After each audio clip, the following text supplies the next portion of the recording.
In this lesson, we're going to look at the vocals for Rather Be. Now, this is the part that you have to spend quite a lot of time on. Excel are going to be looking for some more advanced MIDI skills in this instrument. In particular, they're going to be looking for pitch bend, modulation, phrasing, lots of velocity changes, and any kind of manipulation that makes the vocal sound more realistic or makes the vocal line sound more realistic. You will have to choose an appropriate sound for your mix. Now, this is an interesting discussion that we always have every single year. What makes an interesting sound? Because obviously you're not allowed to use the audio. It has to be a MIDI part. And this is a difficult one. I would just say choose yourself a lead instrument, some kind of monophonic instrument. Sounds good as a vocal phrase, but also fits the timbre of your mix. In the past, people have used things like flutes and people have used things like orchestral instruments. And whereas these make very good lead lines, they don't always make the best fit for the actual mix. And that's what you're really looking for with this part, is something that fits with your mix. So the one that I've chosen may or may not be appropriate for your mix. So you might have to look a bit deeper for this one, but I will share my instrument. So once you start getting all your actual notations down from the score, you can then start manipulating it. If you're a keyboard player, you can probably play this part in quite successfully, and you can do the pitch bend changes and the modulation changes on your keyboard. And you can just do that just by pressing the record button, and you can even overdub it. So you could even on the first take, you could put all of the notation in. On the second take, when you record, you could just put the pitch bend and modulation in. And if that takes you a couple of times, that would be absolutely fine. If you're not necessarily a keyboard player, what you might find would work is obviously typing in the notes or playing in the notes a little bit at a time, and then manually doing the pitch bend and manually doing the modulation that's needed. So you will have to spend a bit of time, as said previously, but let me just show you some of the techniques that you can use.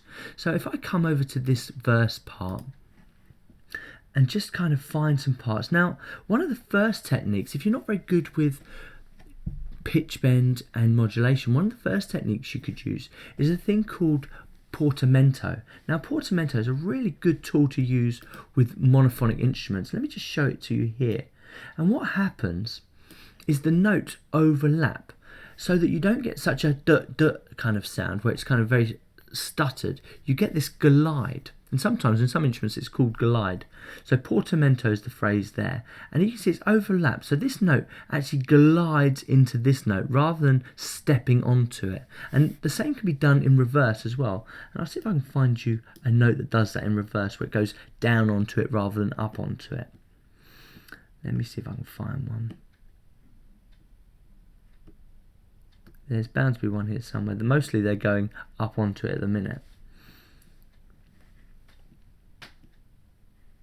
And there we go, there's one that comes down onto it. And you can see that there's just ever such a slight overlap. And that's going to create the portamento. How you set up portamento for your instrument, if I come over to my ES2. So ES2, you've obviously got your pitch bend range, and this time this is just set to 2 semitones. You don't want a very big one for your vocals. It's unlikely that your vocalist is going to be stretching probably much past 1 semitone, to be fair. So you could even set that at 1 semitone. This just kind of increases the accuracy. And this one above it where it says glide, this is your portamento setting for this particular instrument. And it's just set up ever so slightly, quite a short portamento, so it'd be quite a quick thing, but it just will glide into the next note. So that's the first thing I would look at when I'm doing the vocal parts, is just set up your notes so they don't always kind of hit the tail end, so they don't kind of butt up against each other. You've got more of this overlapping phrasing, and that just gives you more of that natural feel when it comes to vocals. We'll come back to this in a second, but now let's show you some pitch bend. So let's go back to this one here, and let's just bring up my pitch bend by coming up to here and going pitch bend. Now, if you don't always see it when you hit this, sometimes what I have to do in Logic X is come up to the view and go down to where it says MIDI draw and get the same menu. For some reason, there seems to be a little glitch in Logic 10 where this one doesn't always give you what you need. So that's the workaround there. And then if I zoom in, you should see some pitch bend that's happening here, and you can see this quite successfully. And when it goes all the way to the top, that's incrementing it by 2 semitones. So you can see that glide is 2 semitones up and then back to the center. And this is an important thing with pitch bend, is the center is the natural value of the note. Unlike modulation, where the bottom value all the way down here is the natural value of the note, with pitch bend it's dead center. Okay, so you do need to remember that if you are doing pitch bend, that when you reset the value, it does have to be reset to 0, which is in the middle. Let me just play you those two pitch bends just so you can hear what's going on. And they're quite nice.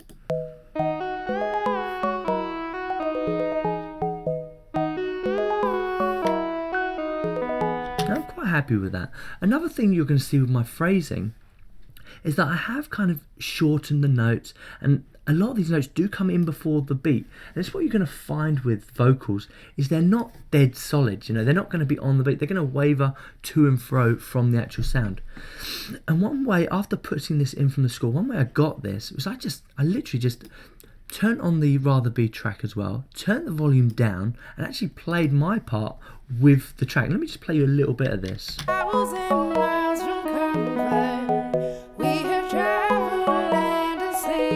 And you see that's just ever so slightly longer, so we just pull it back a little bit.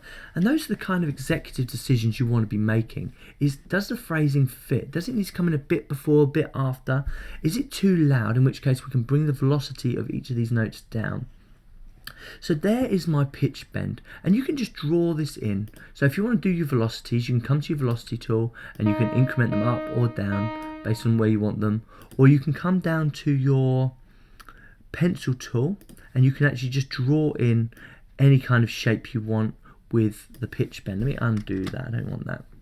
Now let's have a look at modulation. Let's come back to the controller window again, go up to modulation, and I'm going to have to zoom in. I've only used this in the second part.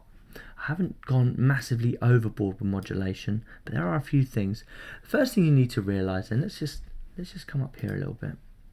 The first thing you're going to need to realise then is that this 0 value is when it resets itself. And you can see there's a little bit of modulation happening throughout this phrase, and that's done deliberately. But at the end of the phrase, you will want to reset it based on your thoughts and feelings about that. If you're not happy with the modulation ringing through like this in such a minor little way, then you will need to reset it.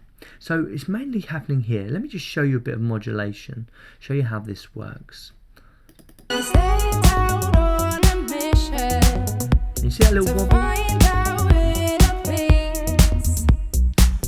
And this one's quite interesting because this is just doing the reverb and the delay effect. So you see there's no notes actually happening here. It just gives it a little wobble as it's fading out. And it's quite interesting. You may or may not hear it. Let me show you.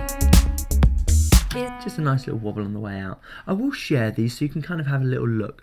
But you do need to keep in mind that the note phrasing, the modulation and the pitch bend really, it's all about the sound actually, and the kind of shape that you've got on your sound. So yours won't necessarily work with the same settings that mine's got.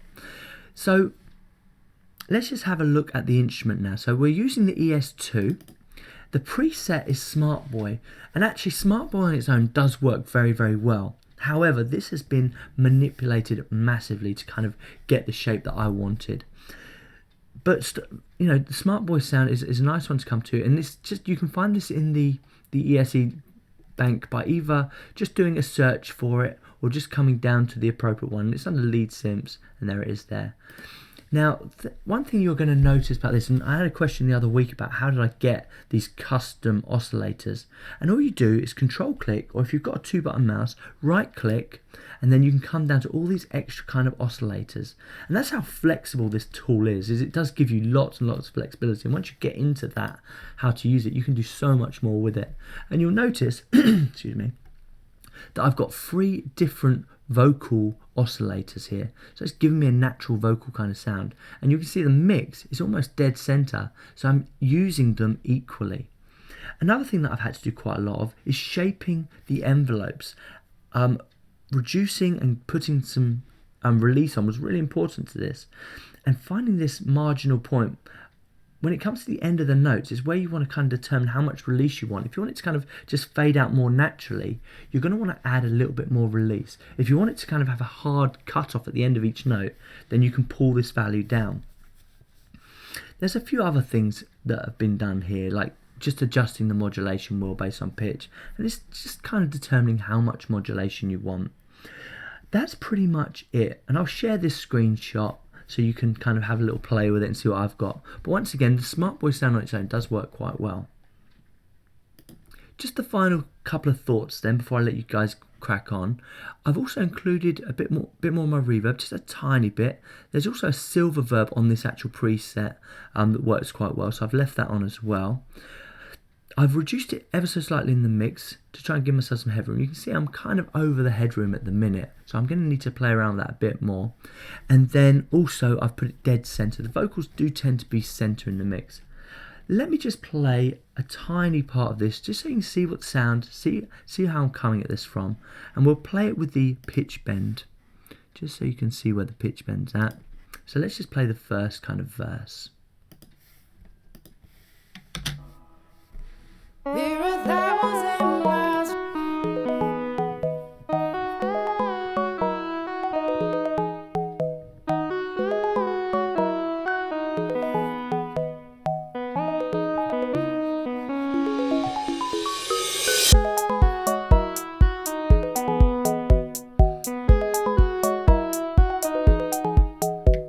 Okay, I'm going to stop it there. I'm really happy with that. I can see it's going in the right direction, which is fantastic.